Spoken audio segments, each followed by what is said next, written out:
जब मैं कॉलेज के फर्स्ट ईयर में थी तो मुझे काफ़ी ज़्यादा अकेलापन महसूस होता था। मेरे कोई दोस्त भी नहीं थे एंड उस टाइम मुझे लगता था कि मेरी ज़िंदगी में कोई इंसान हो जो मुझे चाहे, जो मेरे लिए इम्पोर्टेंट हो, जिसके लिए मैं इम्पोर्टेंट हूँ। फिर फर्स्ट ईयर के एंड तक आते आते एक लड़का मेरी ज़िंदगी में आया। उससे बात करके मुझे फाइनली बहुत ज़्यादा अच्छा लगा। वो मुझे समझता था, मैं उसे समझती थी। तो उसके आने से मेरी ज़िंदगी में काफ़ी ज़्यादा अच्छा फील हुआ मुझे। मेरा अकेलापन चला गया, मुझे फ्रेंड्स की कमी भी नहीं लगती थी। हमारी बात काफ़ी अच्छी होती थी। हम फिजिकली नहीं मिले, 3 या 4 बार ही मिले, लेकिन हम वॉइस कॉल्स करते थे, वीडियो कॉल्स करते थे। हम अपनी सारी बातें दिन की शेयर करते थे आपस में, जो मेरा फेवरेट पार्ट होता था। और कुछ एक्स्ट्रा पर्सनल हो गए थे। धीरे धीरे उससे बात करते करते मैं उससे अटैच हो गई, या फिर आप ये भी कह सकते हो कि मैं उससे प्यार करने लग गई थी। ऐसे ही उससे बात करते करते 5-6 महीने के बाद मुझे कुछ गड़बड़ी सी दिखाई दी, बिकॉज वो कुछ लड़कियों को फॉलो करता था जो मुझे अच्छा नहीं लगता था। एंड जब मैं उससे एक्नॉलेज करती थी बात को, तो वो उसे इग्नोर कर देता था, लाइटली लेता था बहुत ज़्यादा, जो मुझे अच्छा नहीं लगता था। एंड जब भी मैं उससे शादी के बारे में बात करती थी, अपने फ्यूचर के बारे में डिस्कस करती थी, तो वो इग्नोर कर देता था। एंड फिर एक दिन जाके उसने मुझसे बोला कि हम शादी नहीं कर सकते हैं क्योंकि हमारी कास्ट अलग है। जब तक उसकी शादी नहीं हो रही तब तक वो इसी तरह मुझसे बात करता रहेगा, वो सिर्फ बात मुझसे कर सकता है। एंड फिर उस इंसिडेंट के बाद वो मुझसे काफ़ी ज़्यादा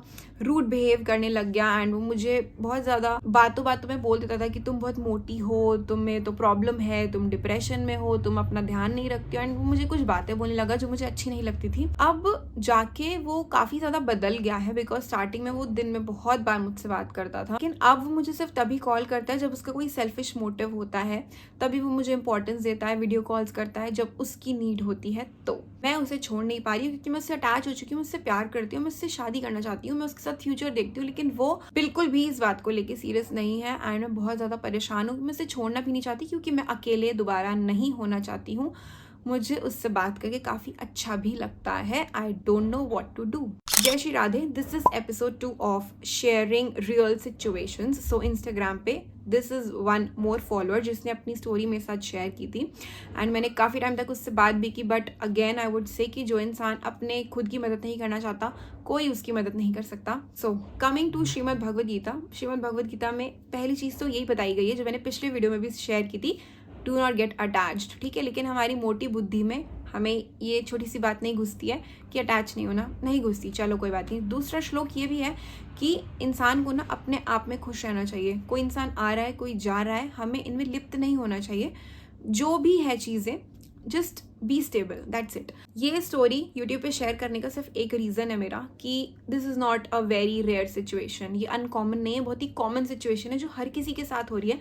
प्रॉब्लम क्या है यहाँ पे कि रिलेशनशिप में आते हैं लोग अकेलेपन की वजह से। सबसे बड़ी गड़बड़ तो यही हो जाती है कि अकेलापन है, हम अकेले हैं, हमारे पास कोई नहीं है, तो हमें रिलेशनशिप में आना है। ठीक है, या फिर कूल बनने के चक्कर में सबकी गर्लफ्रेंड्स है, मेरी नहीं है, तो उस चक्कर में हम रिलेशनशिप में आ जाए। सबसे बड़ी गड़बड़ तो वहीं हो जाती है।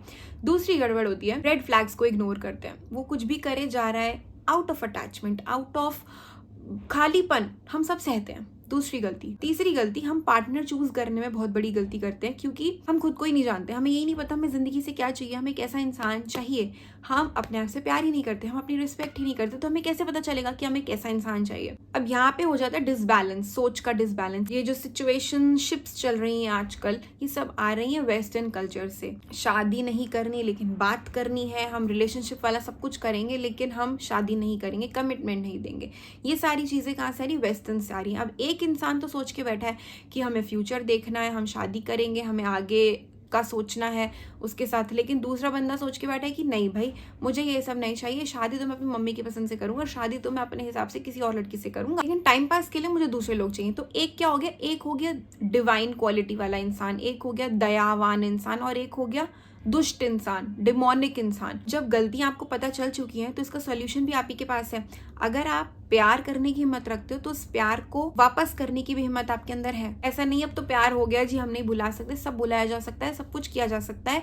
ऐसा कुछ नहीं है जो आप नहीं कर सकते हो। आप बात करनी भी छोड़ सकते हो, आप उस टॉक्सिक रिलेशनशिप से बाहर भी आ सकते हो, हर टॉक्सिक चीज से बाहर आ सकते हो, सब कुछ कर सकते हो आप। अगर आप में क्षमता नहीं है तो उसके लिए आप मेडिटेशन कर सकते हो, आप भगवान का सहारा ले सकते हो, लेकिन करना ही नहीं चाहता कोई। अपने दुख से प्यार मत करो। इतने सारे डीएम्स में मैंने यही चीज रियलाइज की कि लोगों को अपने दुख से प्यार हो चुका है। हम तो ऐसे ही हैं, वो ऐसा हो रहा है, मेरे साथ ऐसा चल रहा है, मैं क्या करूं, मुझे समझ नहीं आ रहा। सॉल्यूशन है, सब कुछ है सामने, लेकिन कदम नहीं रखना चाहता कोई। ऐसे ही मैं और स्टोरीज शेयर करती रहूंगी, जितना एक्सपीरियंस, विजडम एंड नॉलेज मैं कर सकती हूँ इन स्टोरीज के माध्यम से, with the help of Shrimad Bhagavad Gita. मिलेंगे अगली स्टोरी के साथ। जय श्री राधे।